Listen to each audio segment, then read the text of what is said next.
2 blocks from the White House, Thanksgiving Day, 2 young National Guard members from West Virginia, unarmed, on routine patrol, were ambushed and shot by a man who drove across the entire country to hunt them. Army Specialist Sarah Beckstrom, 20 years old, died from her wounds. Air Force Staff Sergeant Andrew Wolfe, 24, was shot in the head and is fighting for his life. The killer? Ramanullah Lakhanwal. I hope I butchered that. Fuck that guy. A 29-year-old Afghan national who we brought to America, vetted and granted asylum to. A man who worked with CIA-backed units in Afghanistan. A man our government promised to protect. A man who turned around and executed an American soldier on American soil. This wasn't random violence. This wasn't a robbery gone wrong. This was a targeted assassination of the uniform. This was a man who drove 3,000 miles with one purpose: to kill American service members. And it happened 2 blocks from the president's home and the capital of the most powerful nation on earth. To unarmed soldiers protecting the capital. Every system failed. Every promise was broken. Every safeguard collapsed. And Sarah Beckstrom paid with her life, while Andrew Wolfe clings to his. Today, I'm going to talk about what happened, who these heroes were, how the system failed so catastrophically, and the radicalization that's destroying America from within, and who's responsible for this failure, and what's got to be done to ensure that this never happens again.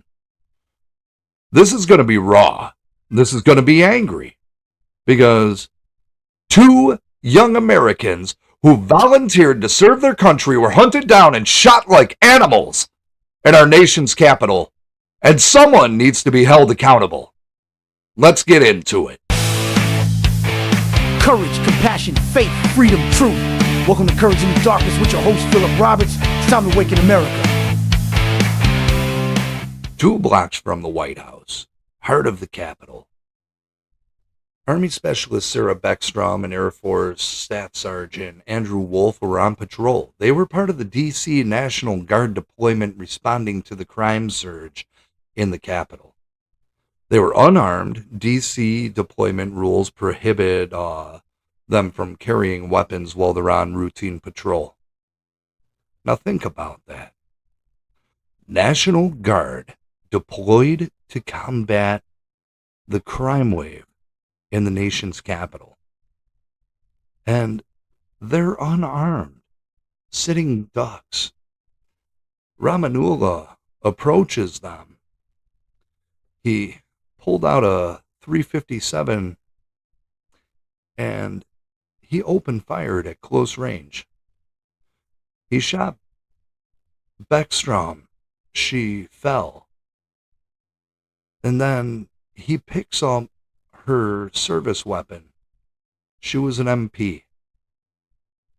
So she had her sidearm.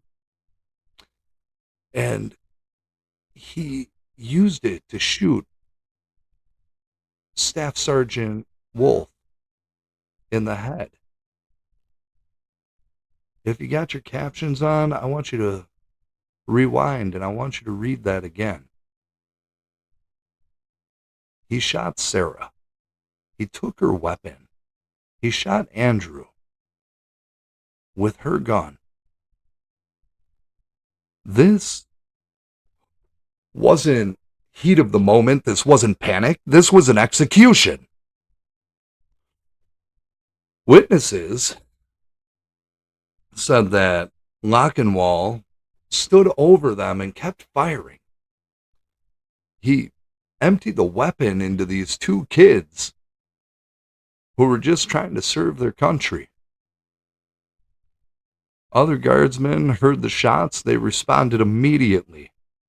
They tackled him. They subdued him. They saved additional lives because if they hadn't stopped him, he would have kept going.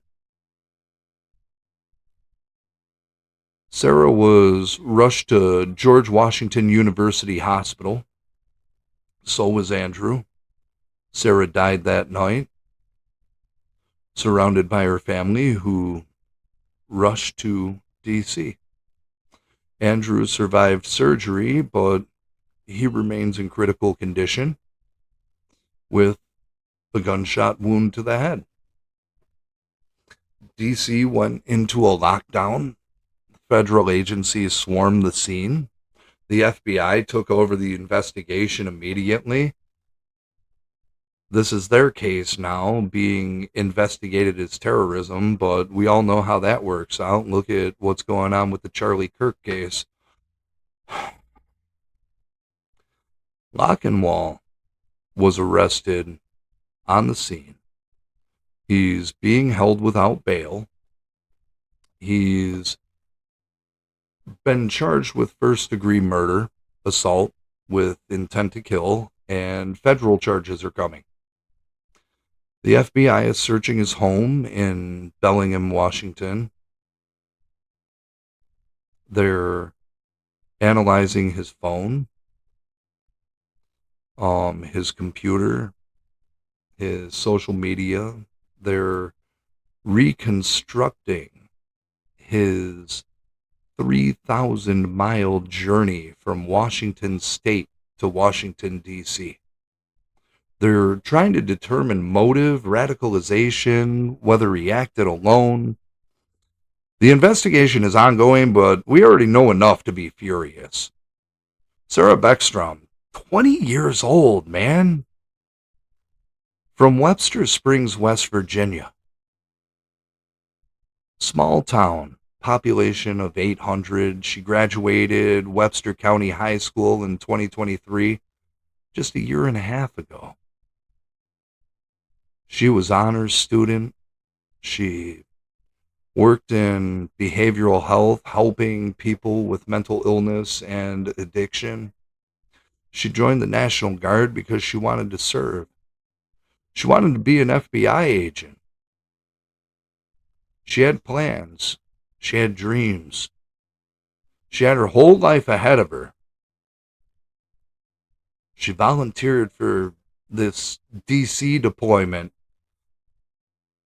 She was sending pictures home to her fam of the monuments she was protecting. She was excited to serve her country in the nation's capital. She was scheduled to go home to West Virginia 3 days after the attack. 3 days. She would have been home for Christmas with her family. Instead, her family came to D.C. to say goodbye as she died from her gunshot wounds. Andrew Wolfe, 24 years old, man, from Martinsburg, West Virginia. Air Force National Guard since 2019. 5 years of service, multiple deployments, exemplary record. He comes from a deeply religious family. His parents are praying around the clock. The doctor said he might not make it, but Andrew's still fighting. A nurse asked him to give a thumbs up if he could hear her, and he did. She asked him to wiggle his toes. He did. He's still in there. He's still fighting. But he was shot in the head at close range with a .357. Even if he survives, and we're all praying that he does, his life ain't never going to be the same.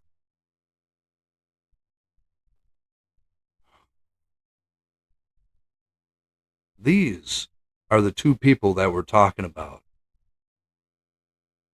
not headlines, not statistics.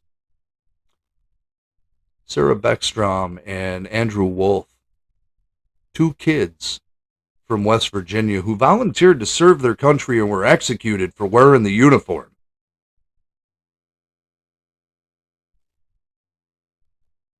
Now, let's talk about Ramanula, because his story is a case study in every single failure of our immigration and security systems. Lochinwall is 29 years old, Afghan national.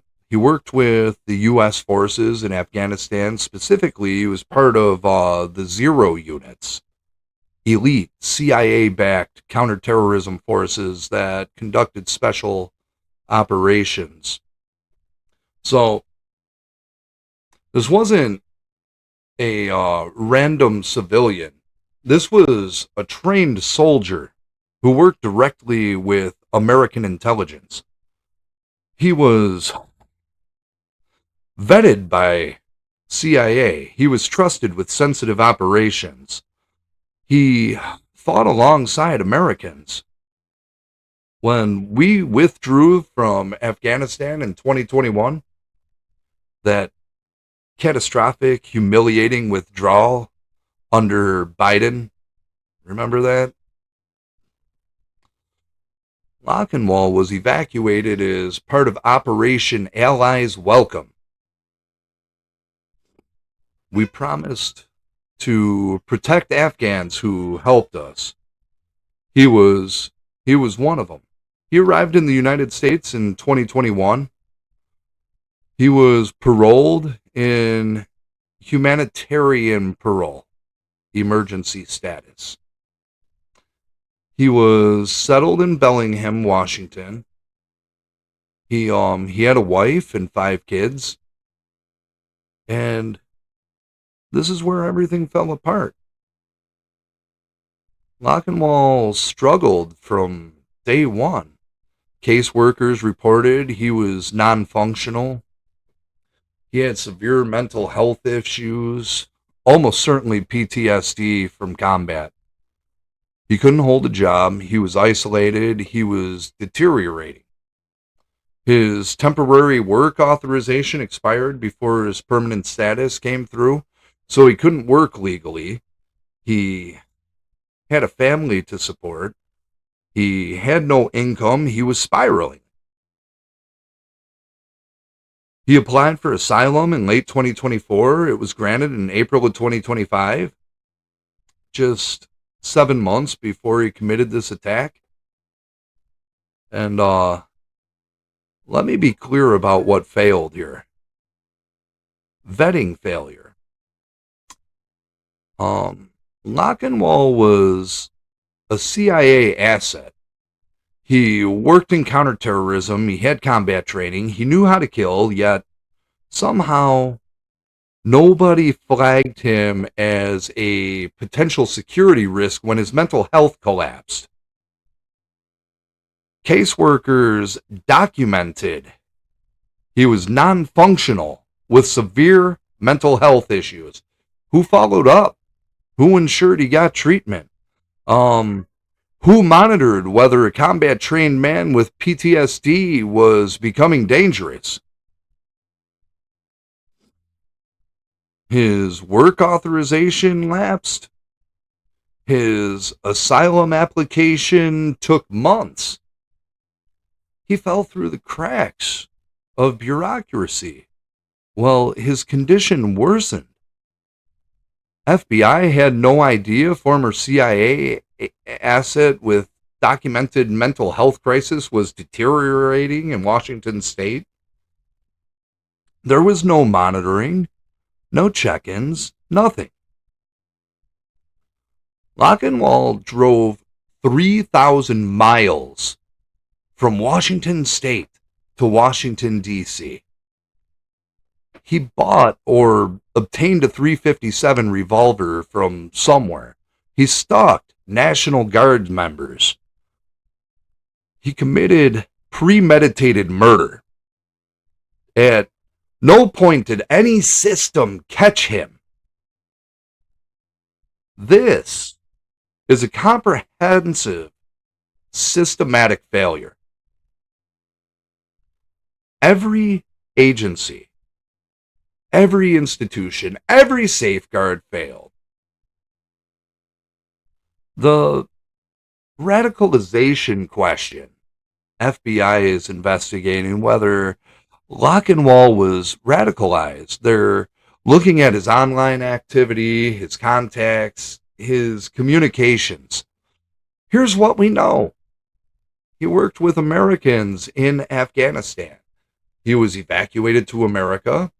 He was given asylum. Then something changed, something broke, and he decided to kill American service members. Was he radicalized by ISIS or Al Qaeda after arriving here? Possible. Taliban victory in Afghanistan energized jihadist movements worldwide. Online radicalization is a real threat. Was he radicalized by anti-American, anti-military sentiment he encountered in America? That's also a really good possibility. The left's constant attacks on military, police, and American institutions create environments where violence against these institutions is normalized. Did his mental health simply collapse and he lashed out at the country that abandoned Afghanistan? Possible. PTSD combined with isolation and economic failure can produce violent breaks from reality. We don't know yet. The FBI is investigating, but regardless of specific motivation, the result is the same. A man we brought to America killed an American soldier. The political blame game, predictably, this has become political football. Republicans blame Biden for chaotic Afghanistan withdrawal and weak vetting. Democrats blame Trump for, I don't even know what they're blaming Trump for at this point. Here's the truth. Both administrations failed. They both fucked up.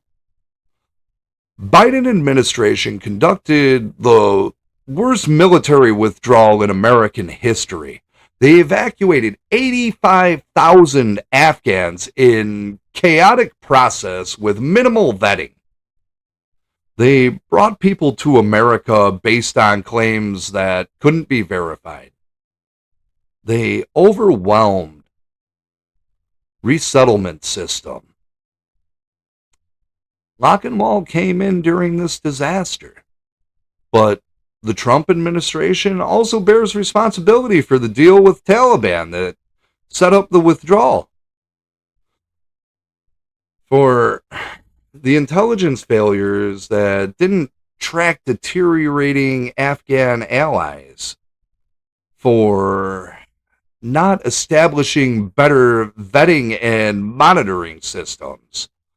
And both administrations failed to monitor, treat, and secure a combat-trained man with documented mental health crisis who was deteriorating in plain sight. The political blame game is fucking useless. What matters is fixing the system so this never happens again. After this attack, the administration paused their asylum decisions and they stopped issuing visas for Afghan passport holders. This is a necessary step. Not because all Afghans are dangerous, not because we shouldn't help our allies, but because our vetting and monitoring systems are clearly broken. Until they're fixed, we can't responsibly bring more people in. The pause is temporary. It's a temporary measure while systems are reviewed and repaired. It's common sense. It's a common sense response to a catastrophic failure. Of course, the usual suspects are screaming about racism and xenophobia. Ignore them. This is about national security and preventing more American deaths. This attack isn't an isolated incident. It's part of a larger pattern of radicalization and violence targeting law enforcement, military, and American institutions. Think about the attacks over the past few years. Dallas in 2016, Micah Xavier Johnson ambushed and killed 5 police officers during a protest. He specifically targeted white officers, stated he wanted to kill white people, especially white people. Baton Rouge, 2016, Gavin Long ambushed and killed 3 police officers. He was motivated by anti-police rhetoric following police shootings. Jersey City, what was that? 2019. The Black Hebrew Israelite extremists attacked kosher grocery stores, killing 3 civilians and 1 police officer. Seattle 2020, the autonomous zone where multiple people were shot, including teenagers. Police were barred from entering. Violence was consequence to or of abolish the police ideology. Portland 2020 to 2021. Hundreds of attacks on federal courthouse, police stations, officers. Protesters tried to burn buildings with officers inside. This was celebrated by progressive politicians and media. Waukesha 2021. Darrell Brooks drove an SUV through the Christmas parade, killing 6 people, including children. He had posted anti-white, anti-American rhetoric. Media buried the story. And now this. Targeted assassination of National Guard members in D.C. You notice the pattern? Violence against police, violence against military, violence against government institutions.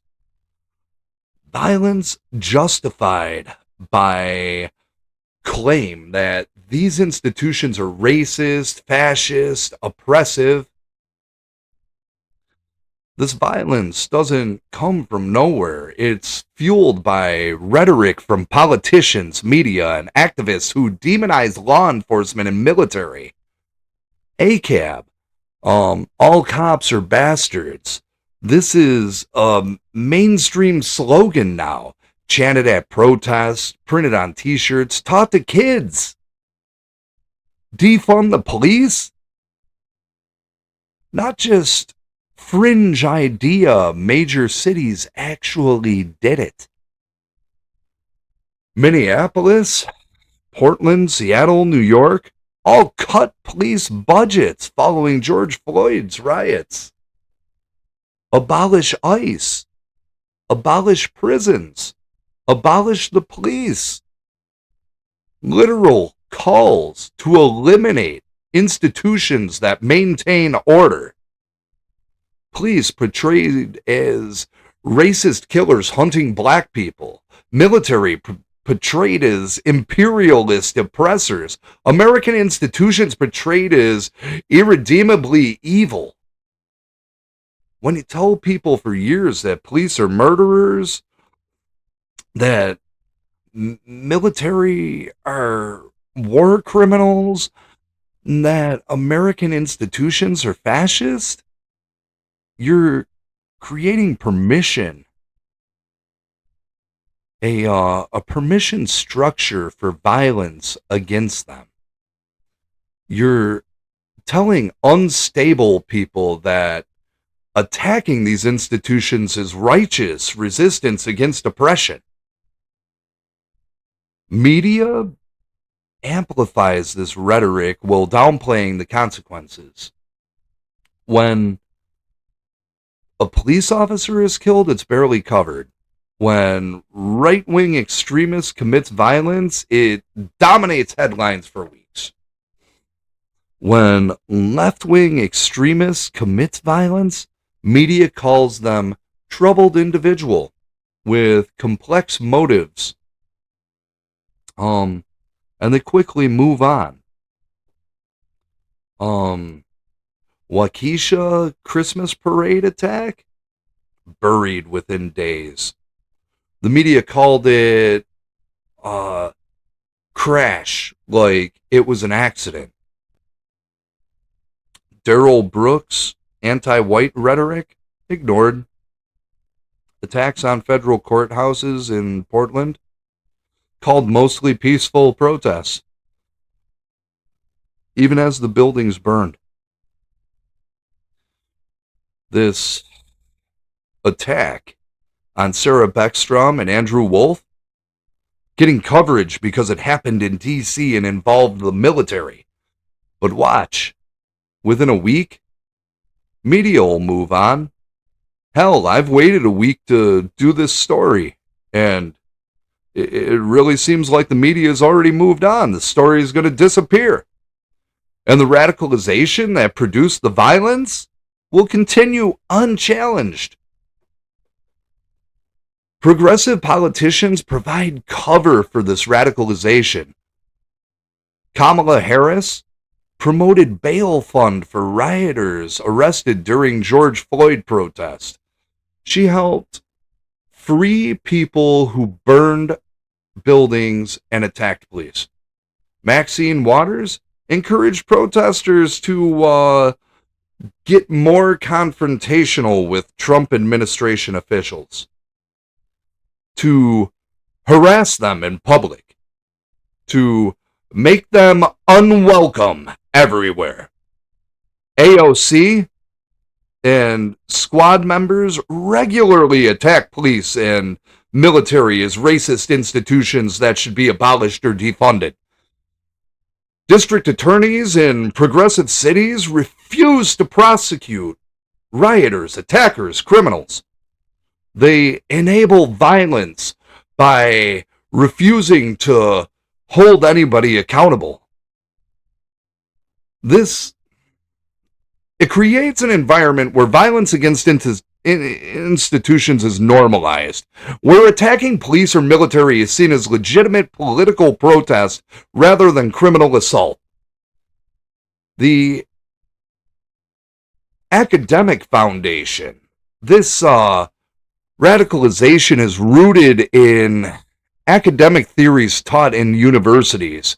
Critical race theory, anti-colonialism, anti-imperialism, abolition theory. These ideologies teach that American institutions, police, military, courts, government, are inherently oppressive, that they can't be reformed, that they must be destroyed. Students are taught that violence against oppressive systems is justified, that property destruction is legitimate protest, that American institutions are enemies of justice. This ain't education. This is radicalization. And it's producing graduates who view America and its institutions as evil. Who celebrates attacks on police and military as righteous resistance? Here's the reality. We're tolerating intolerance. We're allowing rhetoric and ideology that calls for violence against our institutions. We're permitting radicalization in the name of free speech. But there's a difference between free speech and incitement, between political disagreement and calls for violence, between criticism and of policy and demonization of entire institutions.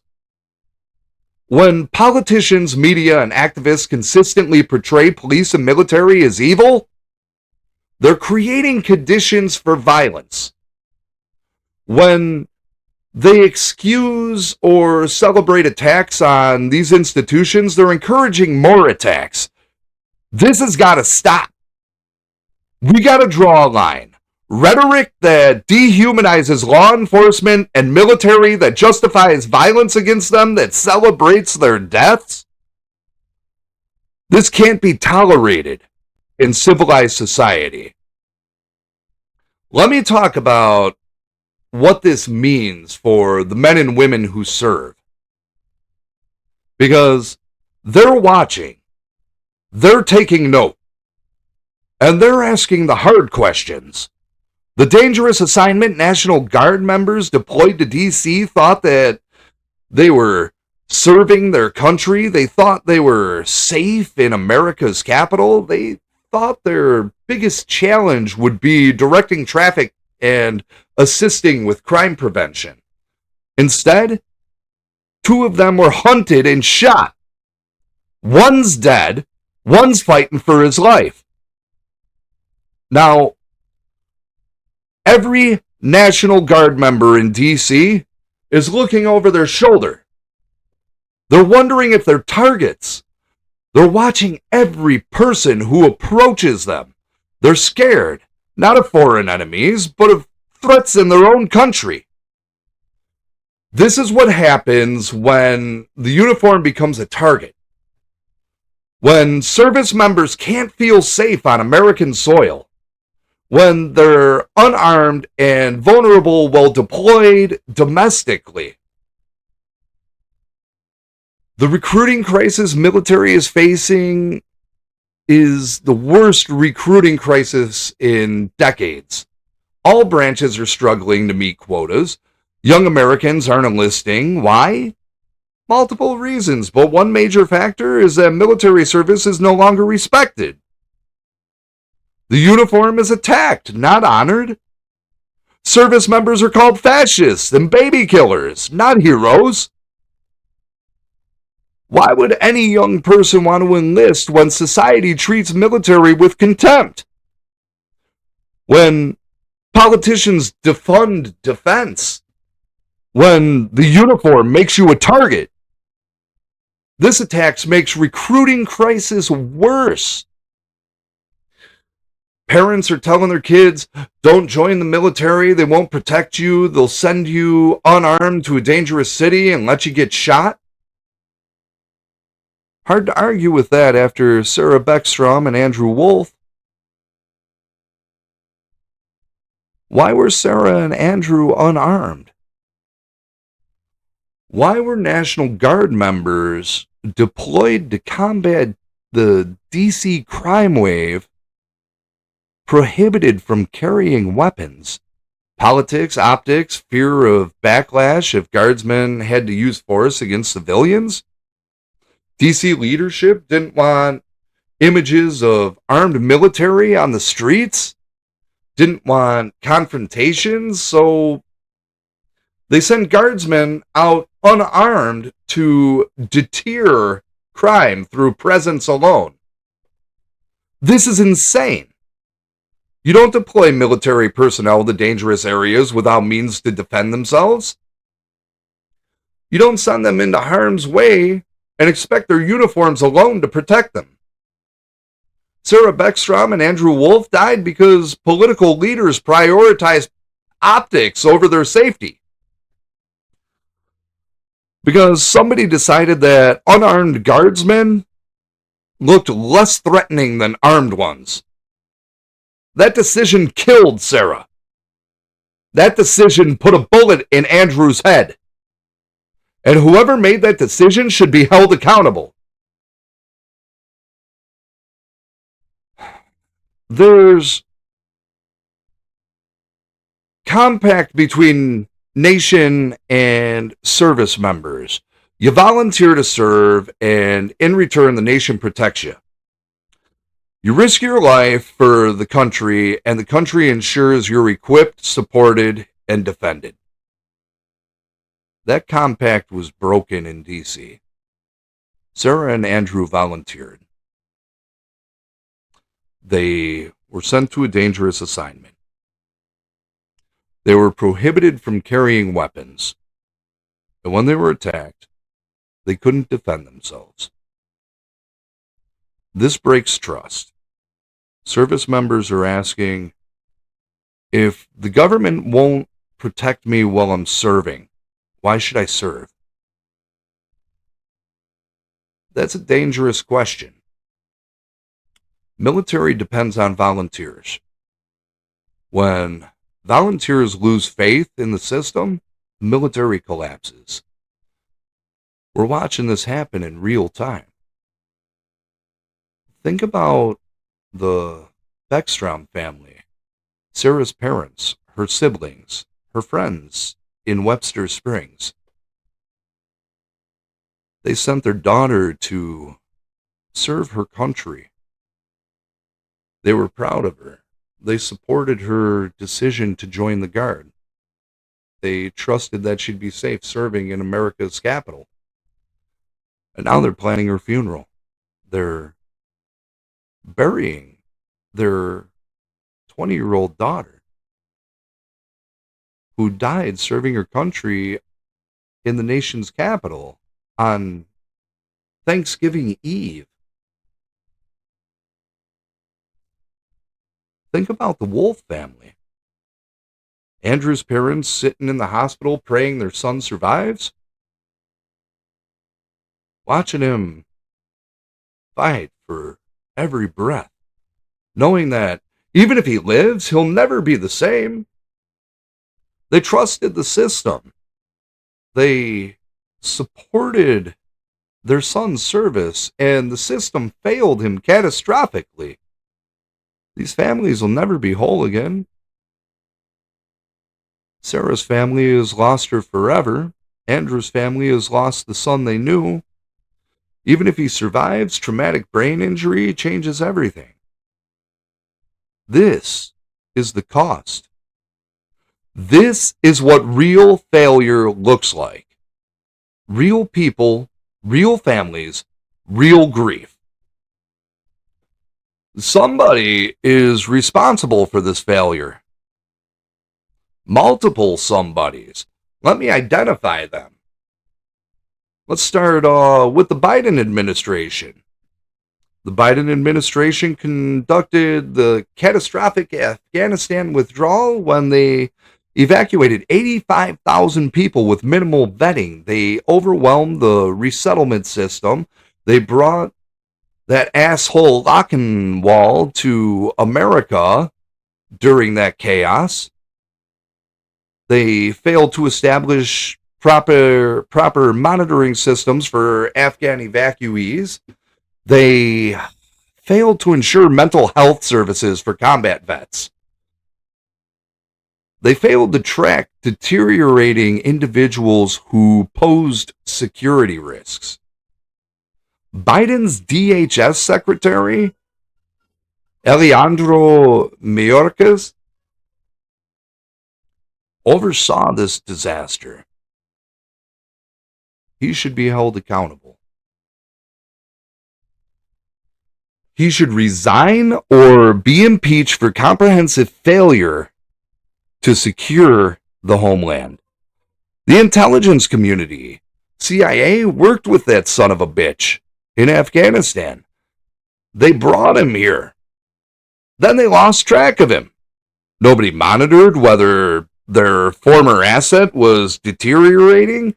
Nobody checked on his mental health. Nobody noticed when he spiraled into crisis. The FBI had no idea that a former CIA asset with documented mental health issues and combat training was becoming radicalized. They had no surveillance, no intelligence, nothing. This is intelligence failure.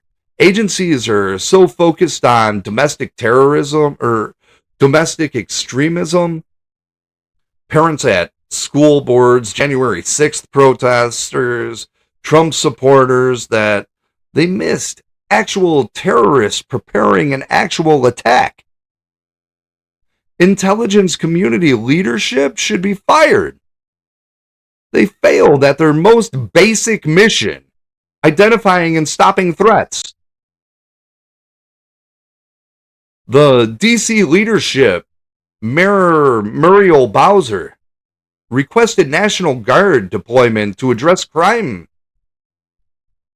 Then she and DC leadership prohibited them from carrying weapons? This decision directly led to Sarah's death and Andrew's critical injuries. Unarmed service members couldn't defend themselves when they were attacked. Whoever made this decision should be fired. Whoever prioritized optics over safety should be held accountable. This is criminal negligence. The resettlement agencies, caseworkers documented that Lockenwall was non-functional with severe mental health issues. They noted his deterioration. Then what? Who followed up? Who ensured treatment? Who monitored whether he was becoming dangerous? Resettlement agencies are paid millions to resettle refugees and asylum seekers. They have responsibility to monitor these individuals and alert authorities when someone becomes unstable. They failed. They documented the problems and they did nothing. And Sarah Beckstrom paid the price. The progressive movement, the anti-police, anti-military rhetoric from progressive politicians, media, and activists created environments where attacking service members is normalized. When you spend years calling police and military oppressors, fascists, murderers, you're creating permission structure for violence against them. Whether Lockenwall was directly influenced by this rhetoric or not, the broader culture of hostility towards American institutions contributed to the climate where attacking guardsmen seemed justified to him. Progressives who pushed abolish police, defund military, ACAB, you share responsibility. Your rhetoric has consequences. And one consequence is dead and wounded service members. Congress appropriates billions for refugee resettlement, immigration programs, and intelligence agencies. What oversight did they provide? What accountability did they demand? None. They rubber-stamped budgets and they ignored failures.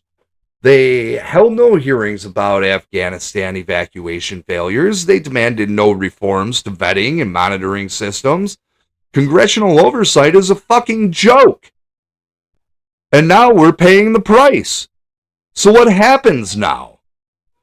What must be done to honor Sarah's sacrifice and prevent this from happening again? Prosecution. Ramanullah Lockenwall must face the harshest possible prosecution. Federal death penalty should be on the table. This was a premeditated murder of a service member. This was terrorism. No plea deals, no reduced charges, no mercy. Maximum sentence. Make an example of him. Every prosecutor, every judge, every person involved in this case should understand attacks on service members will be prosecuted to the fullest extent of the law. The vetting and monitoring systems must be completely overhauled. All Afghan evacuees, all 85,000, must be re-vetted. Those with combat training, those with documented mental health issues, Those with security concerns must be monitored. Establish check-in requirements, mandatory mental health screenings, regular interviews, database tracking, surveillance when warranted. If someone poses a security risk, they should be detained or deported. Safety of Americans comes before feelings of evacuees. The pause on Afghan asylum must continue until systems are fixed. We can't risk more attacks while vetting is broken.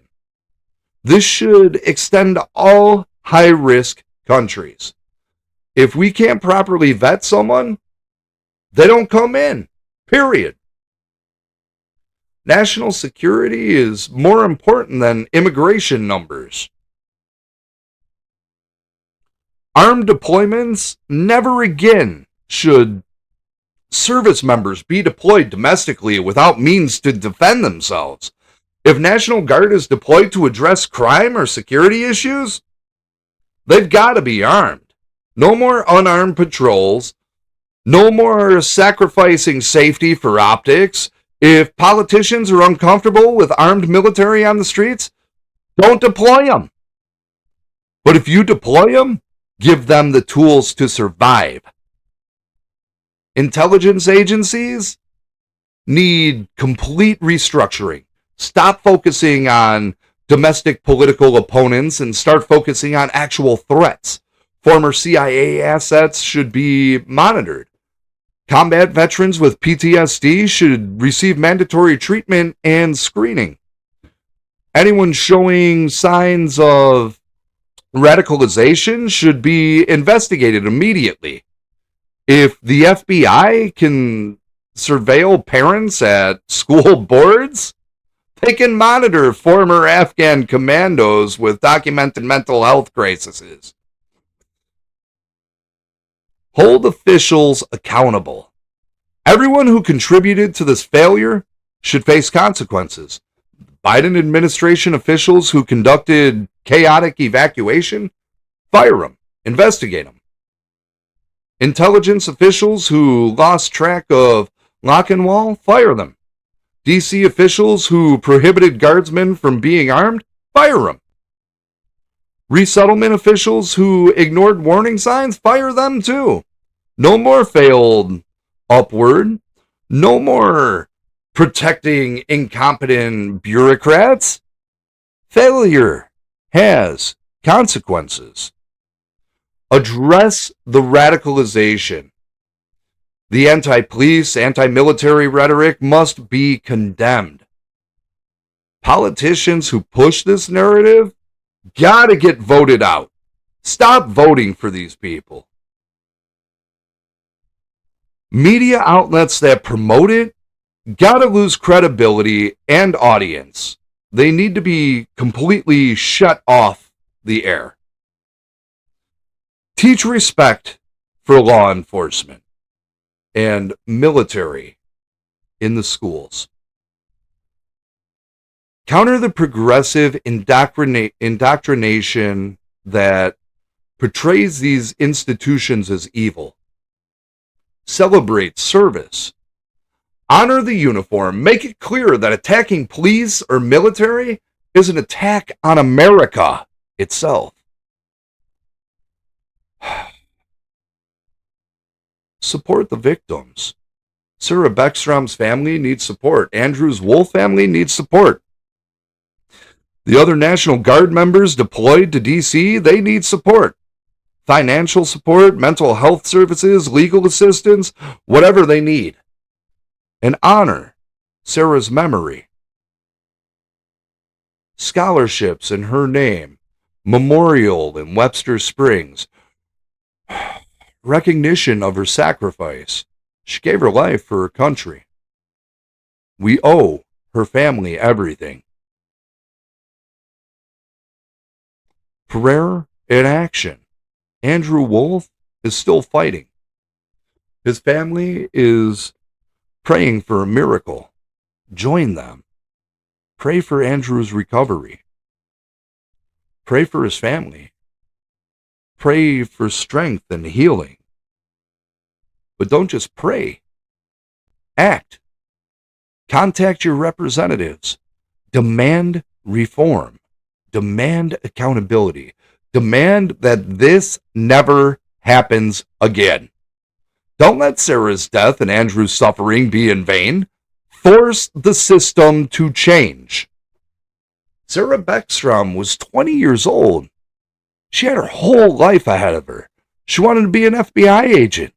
She wanted to serve her country. She volunteered for deployment to the nation's capital, and she was executed by a man our government brought to America, vetted and granted asylum to. A man who drove 3,000 miles to hunt American service members. She died in the nation capital on American soil, wearing the uniform. Andrew Wolfe is fighting for his life with a bullet in his head. He's 24 years old. He's had his whole life ahead of him. If he survives and he recovers, his family is praying for a miracle. Well, he fights for every breath. This should never have happened. Every system failed. Every safeguard collapsed. Every institution that was supposed to protect them let them down. And now Sarah's gone, and Andrew is barely alive because politicians prioritized optics over their safety, because these bureaucrats lost track of a dangerous man, because intelligence agencies were too busy investigating parents and protesters to notice an actual terrorist. Because we've created a culture where attacking the uniform is normalized, where hostility towards police officers and military personnel is mainstream, where violence against American institutions is excused or celebrated. This has to stop. This has to change. We can't let Sarah's death be meaningless. We can't let Andrew's suffering be for nothing. We've got to demand accountability. We must demand reform. We have to demand that every person that's responsible for this failure faces consequences. We've got to honor Sarah's sacrifice by ensuring no service member ever faces this again, by fixing the broken systems, by securing our country, by respecting the uniform. Hebrews chapter 13, verse 3 says, "Remember those who are in prison, as though in prison with them, and those who are mistreated, since you are also in the body." Remember Sarah. Remember Andrew. Remember their families.